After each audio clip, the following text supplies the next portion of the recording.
For almost 20 years, I was the pastor of a church in the Miami area. It was one of the most unusual churches in America. Sometimes on a Sunday morning, the leading prostitute at Caesar's Palace would be sitting next to the president of the women in the church, both of them knowing they were sinners and that they had found Christ. Sometimes Billy Graham would be sitting next to the maid who made up his room that morning in the hotel where he had stayed. There were a number of people who were gay and lesbian in various degrees of healing, some who had gotten straight and some who were still struggling but knew that Jesus loved them. People in that church didn't pretend much to be good because we knew we weren't, but we leaned heavily on the imputation of Christ's righteousness, and we rejoiced in the fact that God loved us. But they were an independent bunch. In fact, the downside of that kind of church is those kinds of people are very strong, very independent, and they're going to do as they please, and they didn't recognize the importance of pastoral authority. When they voted unanimously to become a part of this denomination, everybody was surprised. A friend of mine said, "Steve, that bunch wouldn't vote unanimously on the second coming of Christ." Ben Hayden, who had been a pastor in that church, laughed one time, told me what the local principal of the high school said about the church. He said, "Ben, those people are wild people." He said, "They come into my office, they're really angry, we talk about it, we settle it, they leave, and I find out it's not settled at all. It's not even close to being settled. You have a bunch of wild people in that church." You ever think that maybe God says that about us? I settled it 2,000 years ago, and you keep trying to do it over and over and over again. You don't have to be me, God says. Will you get that through your head? You don't think it's settled. You don't think it's ever settled. And thus the title of the sermon, It's Over. It's really over. If you have your Bibles, well, don't turn to this passage in John 19:30. Unless you're a Baptist and grew up on sword drills, you'll never find it before I get to it. We're going to spend most of our time in the 10th chapter of Hebrews. In the 19th chapter of John, in the 30th verse, Jesus is hanging spread eagle on crossbeams on the town garbage heap, and he's close to death. And his final words are these: "It's finished. It's finished." Now open your Bible to the 10th chapter of the book of Hebrews, and we don't know who wrote this book, by the way. We do know, if you're using the King James Version of 1611, it says the letter of Paul to the Hebrews, but we know for sure that Paul didn't write this letter. We don't know who wrote it. Somebody who was anonymous, somebody who loved Jesus enough not to use his or her name. In the 10th chapter of the book of Hebrews, the writer of Hebrews writes as follows: "For since the law has but a shadow of the good things to come, instead of the true form of these realities, it can never, by the same sacrifices that are continually offered every year, make perfect those who draw near. Otherwise, would they not have ceased to be offered, since the worshipers, having once been cleansed, would no longer have any consciousness of sin? But these sacrifices, in them there is a reminder of sin every year. For it is impossible for the blood of bulls and goats to take away sins." And then he quotes from a messianic psalm.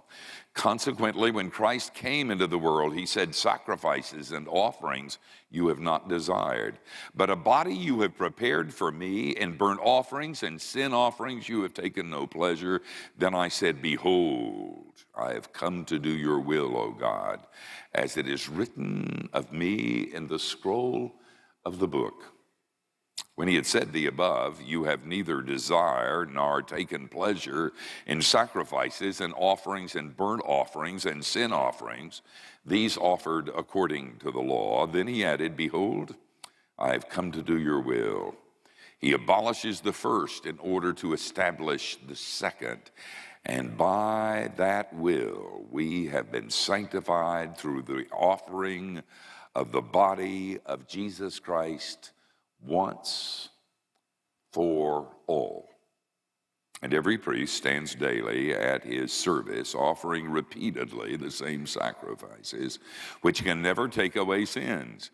But when Christ had offered for all time a single sacrifice for sins, he sat down at the right hand of God, waiting from that time until his enemies should be made a footstool for his feet.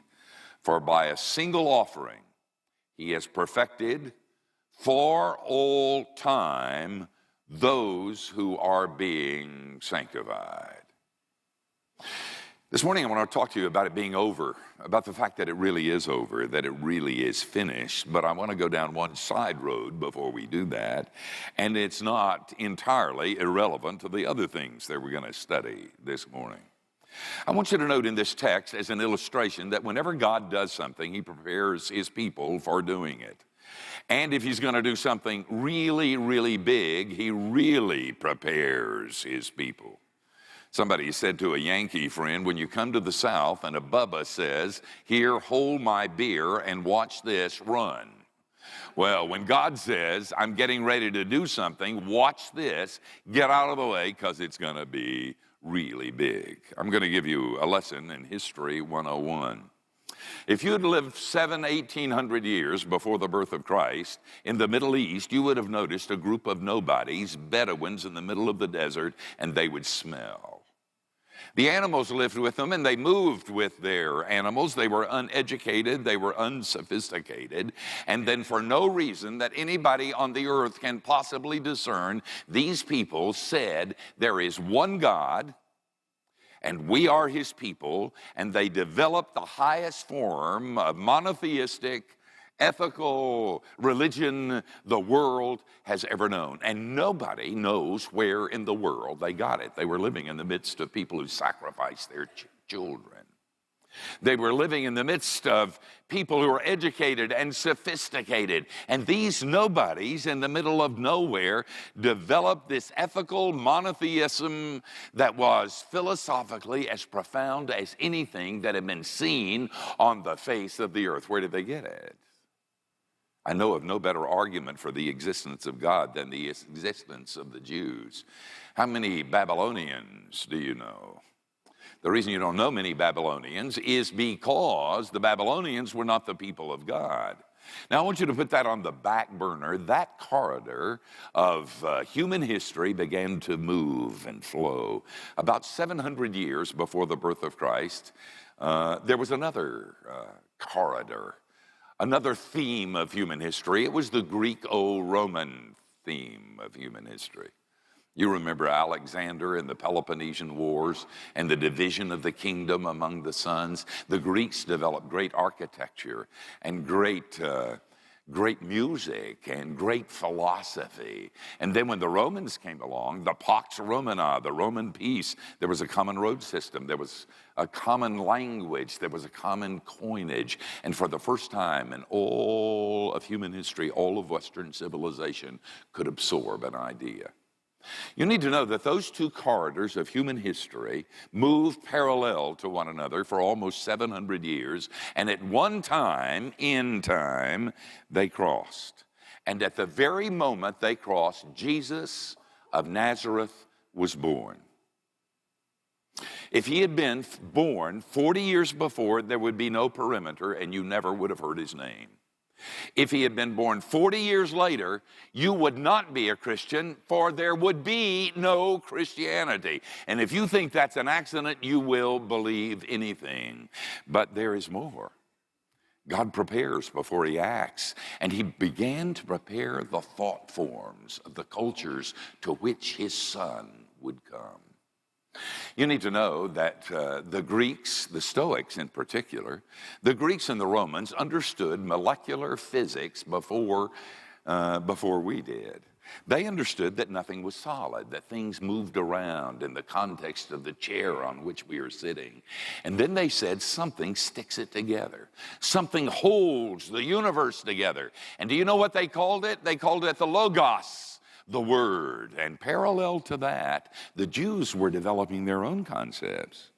If you read Proverbs and then read some of the other wisdom literature, you see wisdom personified. You see the word being spoken and becoming that which is spoken by the God of the universe. And in the intertestamental period, those concepts got refined. And they talked about the word, the Logos. And then John wrote his book. In the beginning was the Word. And the Word was with God. And the Word was God. And the Word became flesh and dwelt among us. And the scholars at the Greek university said, my, we understand. And the Jews said, oy vey, we understand too. And throughout culture, people began to grasp the idea of the bigness of a God who would enter time and space. But there's more. In every nation, in every culture, in every society, at its base, there is a sacrificial system. And there are no exceptions to that. It must be in our genes or emblazoned on our eyeballs, but human beings have known from the beginning of recorded time that without the shedding of blood, there can be no forgiveness of sins. And whether you're an aboriginal people, whether you are sophisticated people, that sacrifice idea is built into the very way that human beings think. And then that got narrowed in Israel, and people talked about a lamb, a perfect lamb sacrificed for the people. And then as you move into the New Testament and you read the 10th chapter of Hebrews, you begin to understand the Lamb of God, slain from the foundation of the earth. So when God does something, he prepares. And he did something big that was absolute and settled in the first century in the incarnation of Jesus Christ. In the second chapter of Luke, you remember Jesus has gone to be bar mitzvahed. He's 12 years old. He's in the temple in Jerusalem. And then after the ceremony, the families that had gone up to Jerusalem decided to go back home. Joseph and Mary assumed that Jesus was with his friends because that's what 12-year-olds do. Mary said to Joseph, where's Jesus? With his friends, I guess. Why don't you go check? And so Mary goes and checks and said, he's not there. They panic. They head back to Jerusalem in the temple. And this 12-year-old kid is sitting with the teachers, and they're astounded and astonished. He's asking questions, and he's listening, and he's speaking truth. And Mary, the Jewish mother, and all mothers are Jewish mothers, said, get your posterior out here. And Jesus said, Mother, don't you know that I must be about my Father's business? And then you move into the 19th chapter of John, and the business is finished. Jesus says, it's over. The reason I came is accomplished. It is finished. It is really finished. I was a pastor for a lot of years, and I'm not anymore. And I'm glad for a lot of reasons. But let me tell you one of the major reasons. With what I do now, I can leave the seminary or my office at Key Life and have done everything that I meant to do that day. My desk is totally clean. Every call has been returned. Every task has been done. Every broadcast has been recorded. Every chapter of every book I intended to write is settled. And when I go home, I don't have to think about it. I don't have to obsess about it. I don't have to stay awake and worry about it. It's done. It's finished. It's over. When I was a pastor, and I did that for a long time, I never once experienced that. I didn't like the people at first, and then God put them on my heart, and I couldn't get them off my heart. I never left that I didn't think about their pain and their broken hearts. There were always people I needed to call. There were hospitals I needed to visit, prisons I needed to get into. There were people I needed to see and things that needed to be written and meetings that needed to be organized. And I never once, in all those years, left the church thinking I did what I was supposed to do today. That's why I admire your pastoral staff. And as you know, Randy is one of my heroes. Except don't let him go to Iran. Are you crazy? He'll get killed there. I know he's the senior pastor, but you say, Randy, don't do that anymore. because you're going to get killed. Steve is an old guy, and he said not to let you, and we're not going to let you go anymore to Iran. Go to Hawaii or the Fiji Islands or something. Randy never gets you off his heart. He's never finished. When Jesus left the world and went home, he said it did it. My desk is clear. It's finished. It's settled. And God said, did you hear that? And you guys keep trying to do more than that which is already sufficient, the blood of God's own Son. Now, if you listen to what I'm going to teach you this morning, it'll change your life. This is not my idea. I didn't dream it up, but it is so cool and it's so exciting and so wonderful that when I teach it, I can hardly believe it. One of the reasons we get in trouble as Christians is because we don't understand the difference between petition and praise. In the 30th verse of that 19th chapter of John, Jesus said, it is finished. And then look, if you will, in the 14th verse of the 10th chapter of Hebrews. Listen to this. For by a single offering, he has perfected for all time those who are being sanctified. Since we're talking about my being a pastor, I was a pastor in the Boston area, a bunch of old folks in the church, and they talked about young people, but they really didn't want them. And the only thing that even suggested that anybody in that church wanted anybody who was under 30 in the church was a basketball hoop that was rusting in the parking lot, and kids would come there sometimes and they would play.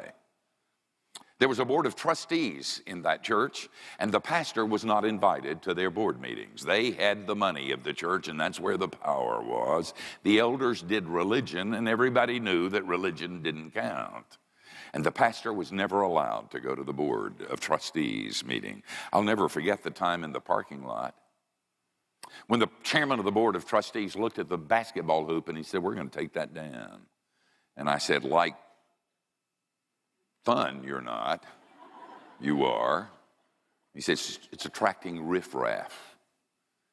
I said, you'll take that down over my dead body. And he turned and walked away from me. Now, I have an authority problem. I get mad at stop signs. So I followed him across the parking lot, yelling at him, telling him it'll be cold in a hot place for you. Take that basketball hoop down.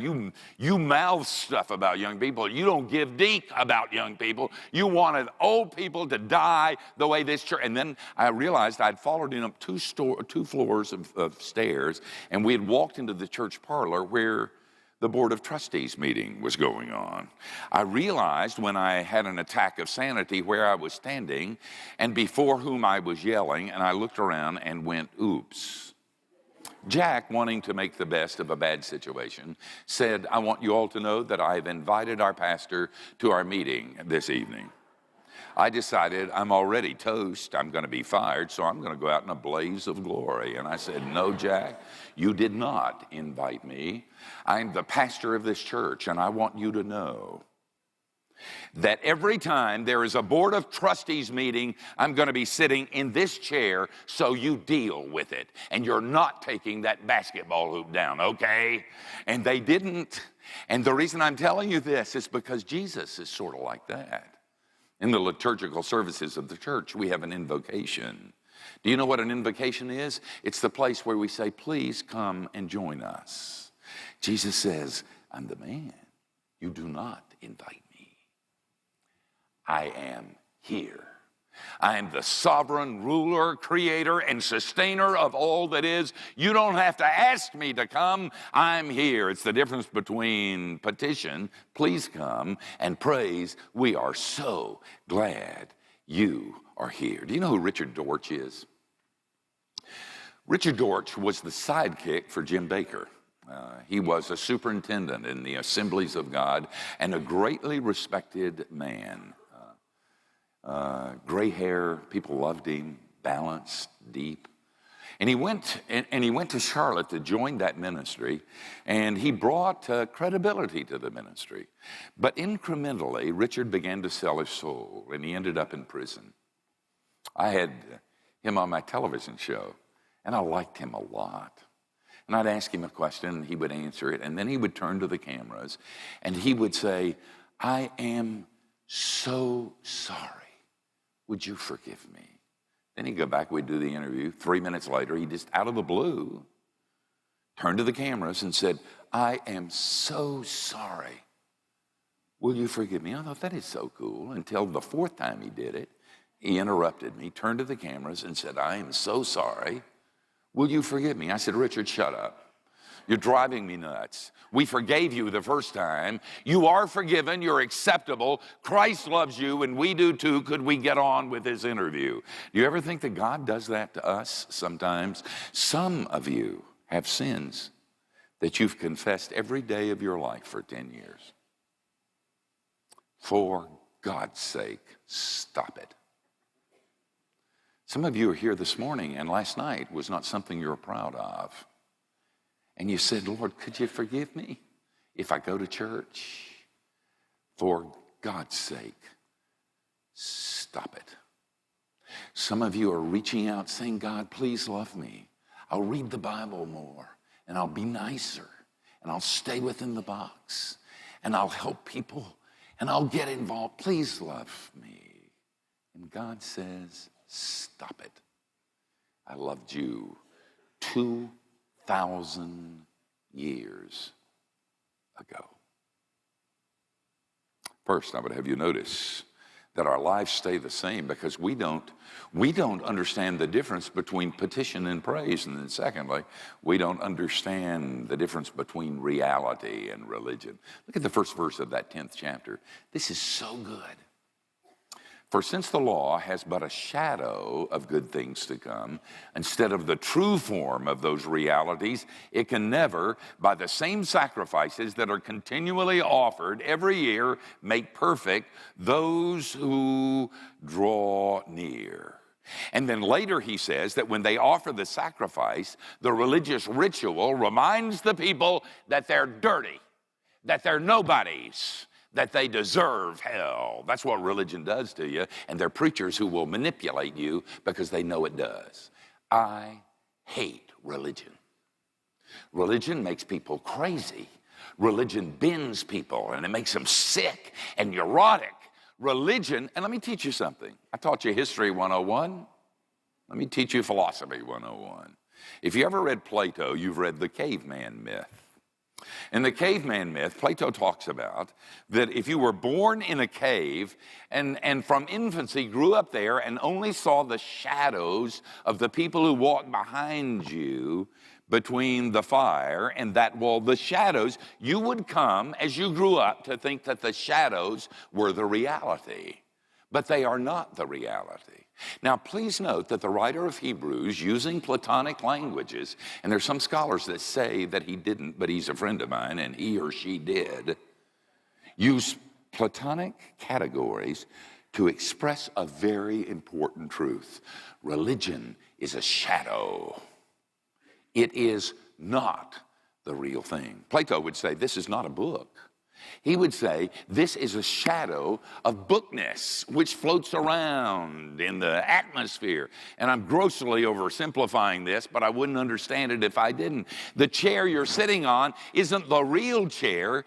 It's a shadow of its chairness. It's a shadow of the reality, and the real chair is there somewhere. And we got the idea to create the shadow from the reality. And then the writer of Hebrews says, let me show you something that's important. All your religion, all your prayers, all your rituals, all your sacrifices, all the blood that's been shed, all of that stuff is just a shadow of a reality, and shadows cannot help you. And then he points to Jesus, the Lamb of God, who died for the sins of the people. Once, says the writer of Hebrews, far, says the writer of Hebrews, all. It's settled. Do you know the story about the little girl who was in an orphanage and the head of the orphanage watched her leave the dorm? And she walked down the walkway to the wall that surrounded the orphanage, and there was a tree over the sidewalk. And she climbed up on the wall and put a note in the crook of the tree. And as soon as she got back in her room at the dorm, the head of the orphanage went down to the tree, reached up and took the folded note and opened it. And it read, "Whoever finds this, will somebody love me?" You don't have to write notes, and some of you have been writing them forever by being religious. God, would you love me? I'm doing really good. I memorized Westminster backwards. I can lecture on the 5 points. I'm involved in 8 ministries. I have memorized almost all of the book of Ephesians. I pray 2 hours every day. I'm tithing, and I'm now up to 15%. And would you please love me? Stop it. For God's sake, stop it. Don't stop doing good things. Do them for the right reasons, because you're filled with the joy of his love that is already a fact and has been settled for 2,000 years. Before God hung the stars, before he hollowed out the valleys and made the mountains, he knew your name, and he loved you, and he will never stop. Then, thirdly, I want you to see not only the difference between praise and petition, between reality and religion, I want you to notice, if you will, that your life changes when you recognize the difference between witness and war. Look at Hebrews 12 through 13, where the writer says, "But when Christ had offered for all time a single sacrifice for sins," and here it comes, sports fans, "he sat down at the right hand of God, waiting from that time until his enemies should be made a footstool for his feet." Are you glad the presidential election is over? Man, I am. I lost so many friends. I have a friend who teaches at Asbury Seminary in Orlando. We've been friends since we were boys. He's a Rhodes Scholar. He's brilliant. And I just assumed anybody who was brilliant would be a Republican, of course. Those of you who are Democrats, when Jesus comes, you'll know that he is, of course, a Republican. And so I just said to Bob Tuttle, I said, "Bob, you ready for the election?" He said, "Oh, yeah." He said, "I can hardly wait to vote for John Kerry." And I said, "What?" And I went ballistic, and I said things that you wouldn't believe that somebody who prefaces his name with a reverend would say. I said, "I can't believe that anybody with the brains of a peanut would vote for..." And I just went on and on and on. He just shut up, and he said, "Have it your way." And when the election was over, you know what I did? Well, I wrote him a note first, and then I called him, and I said, "Bob, I am so sorry. I don't know what's wrong with me. I must have been drunk. These words started coming out, and I demeaned you, and I demeaned what you thought." And then last week, I had lunch with a filmmaker in Orlando who's a Democrat. And we were enjoying lunch, discussing things. He said, "You know, Steve, our lunches are more pleasant now." I said, "What do you mean more pleasant?" He said, "Well, now the presidential election is over. You're not such a twit as you were before." You know, we're on a warfare footing in the church, aren't we? And they think of us as condemning and mean-spirited, standing up for Jesus and motherhood and apple pie. You don't have to do that. The book of Colossians says that Satan has been defeated, that he's a dragon and he's been slain and his tail still swishes, but it doesn't have any power. The Bible teaches that every battle you should ever have to face has already been fought and won, and it is settled. My latest book is one of the truly great works of Christendom. And I was at the CBA convention. You ought to go to one of those things. It's really not a very good book, but I need the money. And I don't get anything for it. It all goes to Key Life. But I went to the CBA, I think it was here in Atlanta, the Christian Booksellers Convention. Boy, it is massive. And I signed books, and I did the interviews and all this stuff, all your stuff. But it's just, you just walk into this convention center, you're blown away with banners hanging everywhere saying, "Save civilization, stand up for Christ." And I wanted to say, "No, I don't think so. I'm having too much trouble with myself. I don't believe." I don't believe I want to save civilization anymore. Besides, as I understand it, civilization was saved 2,000 years ago. As I understand it, that this thing is already settled. As I understand it, Jesus has done the work that I don't have to do anymore. I read a review of a book this morning that suggests that Christianity, well, doesn't suggest, but proves that the Christian faith is the fastest growing religion in the world. And in 50 years, everybody in every place with a few holdouts will know the name of Christ. I knew that. I mean, that's what Jesus was doing. He was winning the battles that we don't have to fight anymore. I have a friend who says, you know, it's hard to have children when you're older. And I said, I know, it's physically difficult. And he said, no, I don't mean that. He said, the real hard part about having children when you're older is naming them. He said, every name you think of is somebody who ticked you off. And then he said, I'm down to Jethro and Nefertiti.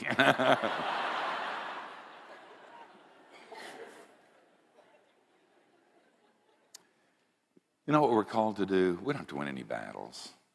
We don't have to be angry. We don't have to be right. We don't have to save civilization. We just got to show. We just got to show where the poor are. We got to show where the gays are. We got to show where the politicians are. We got to show in academia. We just got to be there.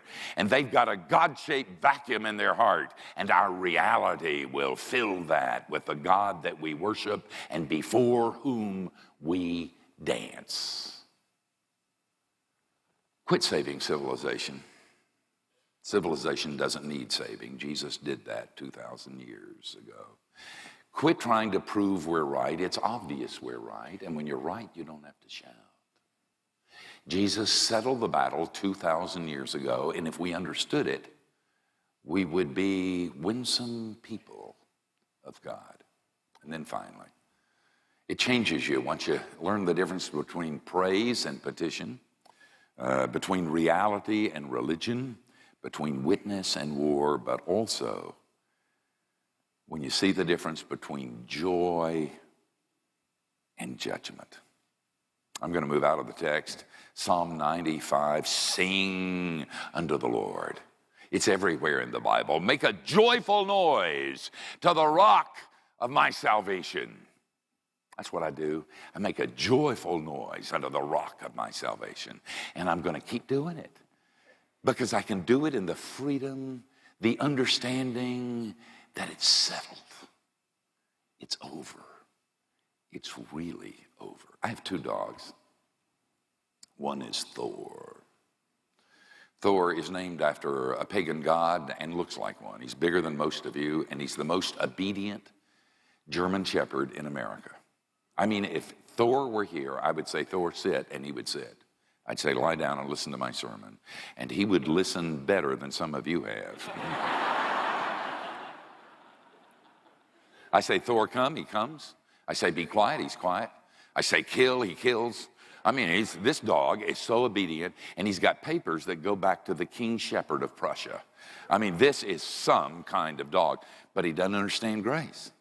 He doesn't know how to have fun. He won't chase a Frisbee. I throw the Frisbee, and he said, what are you doing? That would not please you. I will sit here and be obedient to everything that you say. Now, let me tell you about my other dog. Her name is Annie. Annie is called Annie the orphan because my wife almost ran over when somebody dumped her out of their car on a dirt road where we lived. She took her to our vet, and the vet had to hold his nose to cut the fur off and said, Anna, anybody who abuses a dog this way doesn't deserve to have a dog. Well, I was in Los Angeles when all of this happened, and you need to know I like a man's dog. I don't like rugrats. And this little dog is ugly as sin, little, got a malocclusion, looks like a demon or something. It's this little thing. And Anna said when she picked me up at the airport, I was in Los Angeles, she said, I've got a surprise for you. And I don't like surprises. And I know when she says, I've got a surprise for you, I'm not going to like it. But I said, what? And she said, well, I'll show you when we get home. So we get home. She goes in the front door. I go in the garage door into the kitchen. And this little weenie of a dog is between me and Anna, and he's growling at me and barking, saying, "She saved me, don't you come near her." Now, when Thor growls and barks, you run. I mean, he's big. I mean, he can eat you. When Annie growls and barks, you just giggle. You say, "What are you going to do? You're going to destroy me? Are you going to eat me alive?" And then Anna said, Annie, he's with me. He's okay." And so she begins to wiggle herself. And when she gets groomed, they put a ribbon around her. And I swear this, she goes to everybody in the house and marches in front of them and saying, "Aren't I cute? Aren't I cute?" And sometimes she'll walk across the couch and jump over my head and land on the paper I'm reading and look up and say, "I'm wonderful and I'm yours." And I'll pick her up and I'll say, "Annie, you are so ugly. You are ugly on ugly." And my wife will say, "Yeah, but you love me a lot." Now, let me tell you about my dogs. I get up at 4 o'clock in the morning, and if you love Jesus, you would too. After I take a shower, first thing I do is I take my dogs out to do what dogs do. And Thor goes, does his business, comes down the street, goes up the driveway and up the walkway and sits down beside me, and we watch Annie. Thor goes, "Ugh." And Annie's prissy. She's got to get behind. She doesn't want you to look. She'll say, "Turn away." And you turn away. And then she decides it's time to chase lizards and bugs. And I'll say, "Annie, come here." And she'll say, "I'm looking for bugs. It's an important thing that I am doing." And I think I'm going to go down the street a little bit further and have a little bit of fun. And I'm yelling, "Annie, will you come here? I'm going to break your face." And Annie says, "You wouldn't break my face. You love me. Just be still." And, the neighbors don't like yelling at 4 o'clock in the morning for Annie to come. They think I've got a mistress by the name of Annie. They know. And finally, in her good time, when she finally decides to do it, she will come very slowly up the driveway, and then I open the door and they go in. Let me tell you about my dogs. I love Thor, but I delight in Annie. I love Thor, but I delight in Annie. When I think that I'm forgiven and that I'm free and that I'm loved and that it was settled 2,000 years ago, I'm sometimes like Annie. I don't do it right, but I know I'm loved, and it causes me to laugh at inappropriate places. If the worship team would come on out, I want to close with something I found in a book called Who Hid the Elephant, about magicians. I just read it a while ago, and it was a fun book. Do you know that Houdini, whenever he went into a city, would go and challenge the local law enforcement authorities to lock him up in their jail? And then they would go in the front room. He would break out of the jail cell. Sometimes he would break out of the building and come in the front door. And then it would be put in the papers, and he would have a big crowd at his show that evening. Throughout his whole career, nobody could keep him in a jail cell except once. In a small town in America, Houdini challenged the sheriff, and they locked him in the cell, and they waited for him in the outer office. An hour passed, and then 2 hours, and then 3 hours. And finally, Houdini's voice said, "Will somebody come in here and let me out of this place?" The sheriff went to the cell, reached for the door, and opened it. And that was when Houdini found that the reason he couldn't unlock it is because it was already unlocked. Now, if you listen to what I taught you this morning, you don't have to live in those prisons of guilt and depression and loneliness and anger. That cell door was unlocked 2,000 years ago. You think about that. I mean,